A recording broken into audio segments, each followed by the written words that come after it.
Hello बच्चों, chemistry में आज आप लोग कार्बनिक रसायन पढ़ेंगे। Organic chemistry. कार्बनिक रसायन क्या है? रसायन विज्ञान को दो मुख्य भागों में बांटा गया है, मुख्य शाखाओं में बांटा गया है। एक है कार्बनिक रसायन और दूसरी है अकार्बनिक रसायन। तो आज आप लोग पढ़ोगे कार्बनिक रसायन। कार्बनिक रसायन इसे कहते हैं अंग्रेजी में ऑर्गेनिक केमिस्ट्री। ऑर्गेनिक केमिस्ट्री रसायन विज्ञान की वह शाखा जिसके अंतर्गत कार्बनिक यौगिकों का अध्ययन किया जाता है, ऑर्गेनिक कंपाउंड्स का अध्ययन किया जाता है, उसे ऑर्गेनिक केमिस्ट्री कहते हैं। या रसायन विज्ञान की कार्बनिक रसायन शाखा के नाम से जानी जाती है शाखा। याद रखोगे, कार्बनिक पदार्थों का अध्ययन किया जाता है। अब जान लें जरा कार्बनिक पदार्थ क्या होते हैं। ऐसे पदार्थ जिनमें कार्बन निश्चित रूप से पाया जाता है, जिनका कार्बन एक अभिन्न अंग होता है, उन यौगिकों को कार्बनिक यौगिक कहा जाता है, ऑर्गेनिक कंपाउंड्स कहा जाता है। लेकिन याद रखोगे, कार्बन डाइऑक्साइड, कार्बोनेट, बाइकार्बोनेट आदि कार्बन होते हुए भी कार्बनिक यौगिकों की श्रेणी में नहीं रखते। प्रारंभ में कार्बनिक यौगिक उन पदार्थों को कहा गया, जैव शक्ति सिद्धांत की थ्योरी जब खत्म हुई उसके पहले की बात कर रहे हैं, कि जो यौगिक जंतु और वनस्पति कोशिकाओं से, जीवित कोशिकाओं से प्राप्त किए जाते हैं, प्रारंभ में ऐसा कहा जाता था, वही कार्बनिक यौगिक कहे जाते हैं। अब ऐसा नहीं है। जैव शक्ति सिद्धांत का अंत हो चुका है। जैव शक्ति सिद्धांत के अनुसार कार्बनिक यौगिकों को मानव द्वारा निर्मित प्रयोगशाला में नहीं बनाया जा सकता, उन्हें केवल जंतु और वनस्पति कोशिकाओं से ही प्राप्त किया जा सकता है। ऐसा था जैव शक्ति सिद्धांत। जर्मन रसायनज्ञ फ्रेडरिक कोहलर ने प्रयोगशाला में सबसे पहले अमोनिया का निर्माण किया था, NH2CONH2 का, और अमोनियम साइनेट को उन्होंने हीट किया था। अमोनियम साइनेट एक कार्बनिक यौगिक है, और जब उन्होंने उसको हीट किया, गर्म किया, तो बन गया यूरिया, NH2CONH2। यूरिया के बनने से जैव शक्ति सिद्धांत का तो खंडन हुआ, अंत हो गया, और तब से कार्बनिक यौगिकों का निर्माण शुरू हो गया। और इस समय विज्ञान की सबसे बड़ी शाखा, रसायन विज्ञान की सबसे बड़ी शाखा वो बन चुकी है कार्बनिक रसायन। 70 लाख से अधिक कार्बनिक यौगिकों की खोज हो चुकी है, तक निर्माण हो चुका है। तो हम कार्बनिक रसायन में आज हाइड्रोकार्बन्स पढ़ेंगे। हाइड्रोकार्बन्स नाम से ही पता चलता है, हाइड्रोजन और कार्बन।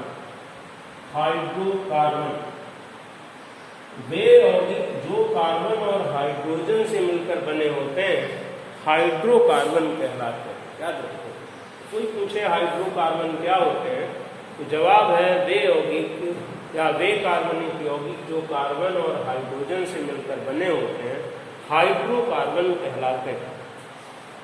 हाइड्रोकार्बन को दो भागों में बांटा गया है। हाइड्रोकार्बन दो शाखाओं में विभक्त किए गए हैं। एक है संतृप्त हाइड्रोकार्बन, सैचुरेटेड हाइड्रोकार्बन, संतृप्त हाइड्रोकार्बन, हाइड्रोकार्बन, और दूसरे हैं असंतृप्त हाइड्रोकार्बन, हाइड्रोकार्बन।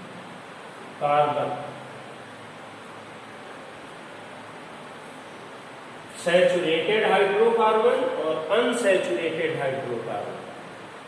याद रखोगे, संतृप्त हाइड्रोकार्बन एल्केन कहलाते हैं,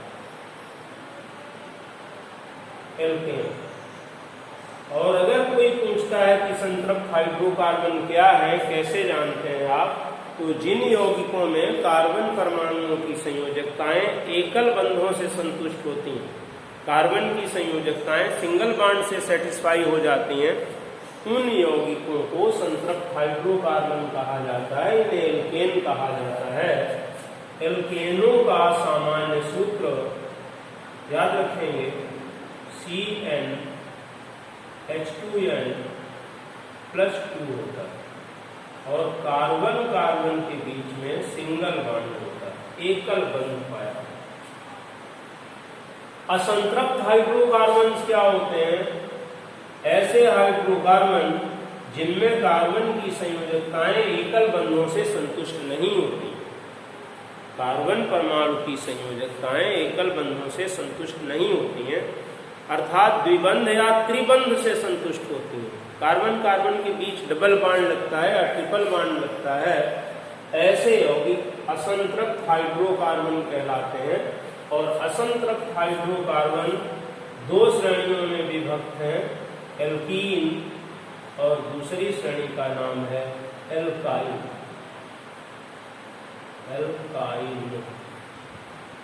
एल्कीन का सामान्य सूत्र CnH2n है। हाइड्रोकार्बन में हाइड्रोजन परमाणुओं की संख्या कार्बन परमाणुओं की संख्या की दोगुनी होती है और एल्काइन में इसका सूत्र होता है CnH2n-2, हाइड्रोजन परमाणुओं की संख्या कार्बन परमाणुओं की संख्या की 2 गुने से 2 कम होती है। इसमें कार्बन कार्बन परमाणुओं के बीच डबल बॉन्ड लगा होता है, याद रखोगे, इस तरह के कंपाउंड मिलते हैं। और इसमें कार्बन कार्बन परमाणु के बीच त्रिबंध लगा होता है, ट्रिपल बॉन्ड लगा होता है। ट्रिपल बॉन्ड वाले यौगिकों का अध्ययन किया है। ठीक है। हाइड्रोकार्बन क्या होते हैं? वे यौगिक जो कार्बन और हाइड्रोजन के संयोग से बनते हैं, हाइड्रोकार्बन कहलाते हैं। हाइड्रोकार्बन कितने प्रकार के होते हैं? जवाब है 2 प्रकार के होते हैं, संतृप्त हाइड्रोकार्बन और असंतृप्त हाइड्रोकार्बन। अब संतृप्त हाइड्रोकार्बन क्या होते हैं?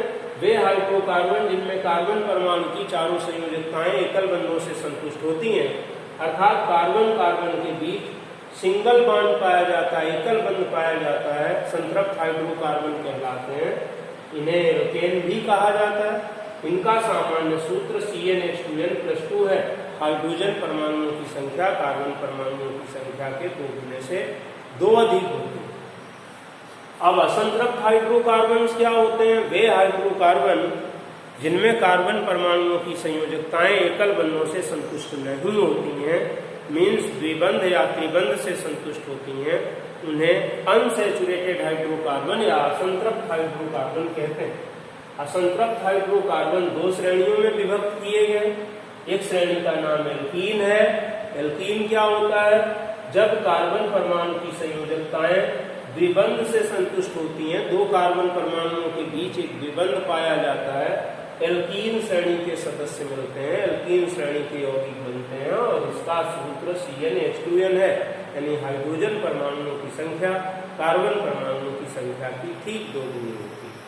और जब कार्बन कार्बन परमाणुओं के बीच एक त्रिबंध पाया जाता है, कार्बन की संयोजकताएं त्रिबंध से संतुष्ट होती हैं, तब एल्काइन असंतृप्त हाइड्रोकार्बन होता है। और इसमें हाइड्रोजन और कार्बन परमाणुओं की संख्याओं का अनुपात समझ लें, फार्मूला है CnH2n-2, हाइड्रोजन परमाणुओं की संख्या कार्बन परमाणुओं की संख्या के 2 गुने से 2 कम होती है।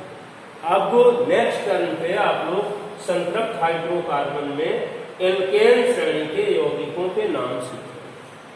ठीक है बेटा।